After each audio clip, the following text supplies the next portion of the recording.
Alright guys, welcome back to segment number 3 of this tournament. And again, we are not playing, we are observing my friend play a tournament with doing some commentary over it. And you guys are able to see two different persons' perspectives on the hand. So I believe this is good commentary and it's learning experience either way. And I'm going to pull up the lobby for you guys. We're down to 5 players. And Making Moves is my buddy's name. And he is in 4th place. But it's not a bad. He's not far out of first place. He's got 87,000 when the average chip stack is 90. It's just a little more top heavy with a couple players having bigger stacks. So Dustin is telling me his hands in Instant Messenger, and we are reviewing what we would both do in the hands and having a little commentary over it. And when I say we're reviewing it, I'm not actually doing. He's not telling me what he's going to do. He's just typing in, what hand he has, and I'm telling you what I would do. And we're seeing how his decisions are different from mine. So here we are in the big blind, and he should be telling me what he's got. He's got pocket jacks, so this is a little bit stronger hand.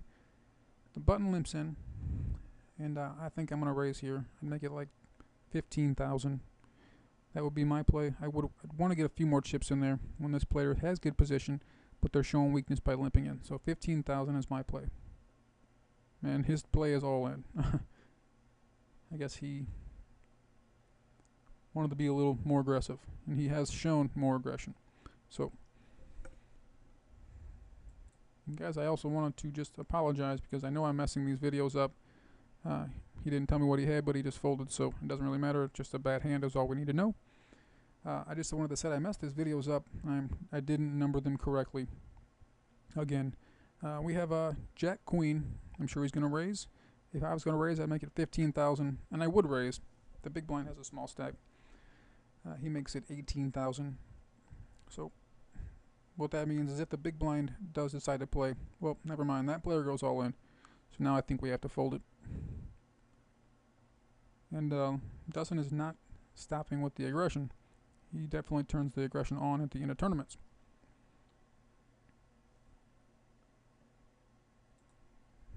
Oh, now what I was talking about is I messed up these videos because I'm just not paying attention to how long I was making the videos, and it's just going to be a little off, but it'll be alright. Okay, so we're in the big blind, and he has Queen Jack again. So he gets an all-in for 23,000, and I'm thinking we're going to have to gamble here. I would call, and I'm pretty sure that he's going to do the same.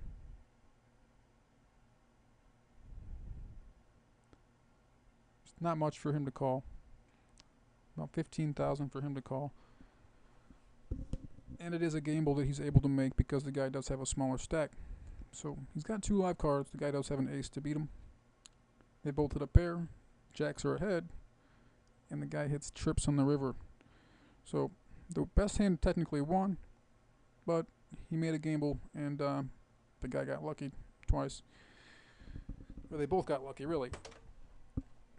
Now we're in the small blind, and the blinds did go up to 4 and 8,000.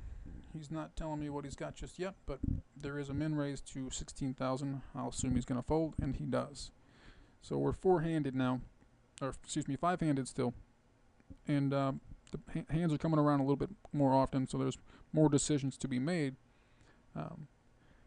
Being aggressive is not such a bad idea, but he just seems to be getting played back at quite a bit, and he's losing a lot of his chips. So, and a while ago he was in first place with 125,000. Now he's very close to last place. This player is currently still the small stack. So here's the lobby again. I'm sure I've showed you guys this several times, but for now he's in 5th place, guaranteed 33 bucks. He's already made $6 from the bounties that he's knocked out people, so he's guaranteed 33 bucks profit. Looks like he's thinking, and he does just go all in. He hasn't told me what he has. He has an ace 7, so the aggression. He does have, I think now he's got 50 years. He's got what, maybe 12 to 13 big blinds in his stack. He's got a deuce 7 offsuit in the big blind. So Obviously, he's not going to want to put a whole lot of chips into the pot. Hopefully there's no raises. But now I believe he's got to fold it. Especially from the guy who has a lot larger stack, he's got to fold it.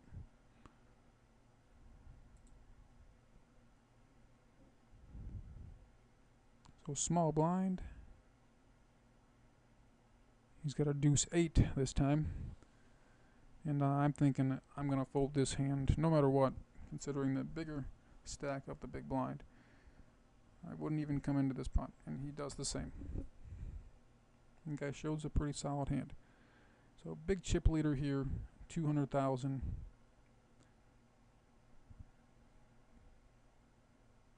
And I'm not sure if he's got a hand or not. He does fold. Okay, so we're in the big blind with a 4 queen.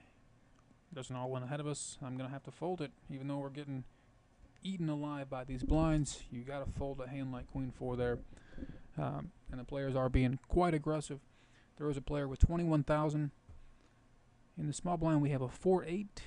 I'm not sure if I would call, again, considering that guy's stack, and he does fold. So he's going to have to start getting involved. He's going to have to start being, he's been being pretty aggressive, but and I can't say that he's choosing his spots wrong. He's just getting played back at it. We haven't seen a lot of their hands. He has not told me what he has, so he's going to fold there instead of trying to steal this player's blinds. But they are, basically committed to this pot with their blinds. So he does go all in, and this guy has so many chips he can call with that. So he does hit a deuce so far, and the deuce is going to win. He's got a lot of chips. Neither one of them made a bad play, and we're down to 4. Guaranteed $50 profit. And no hand here. Now the blinds are coming around 4 and 8,000. We gotta make a decision.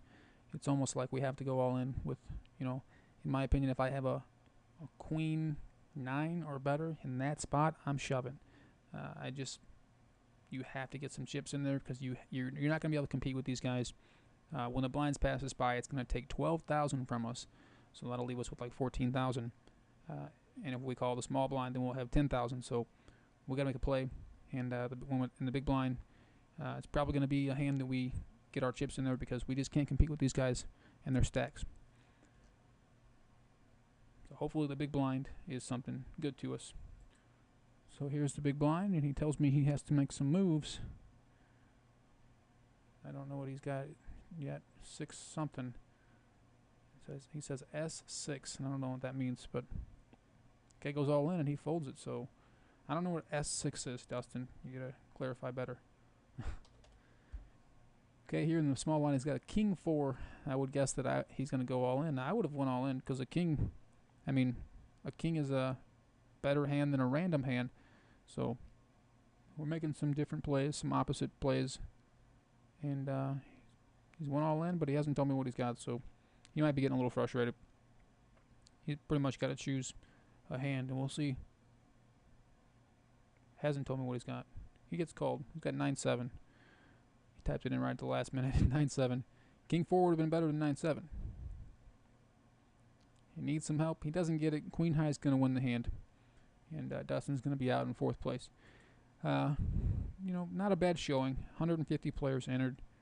He makes $50. He made 6 from the bounties that he knocked out people, so he picked up $50 in that tournament, and he's out of the tournament. So that was Dustin for you guys, and yep, I hope you guys enjoyed this commentary. I think there was quite a few hands where you could learn something from hearing from my opinions, and learning from Dustin's opinions as well.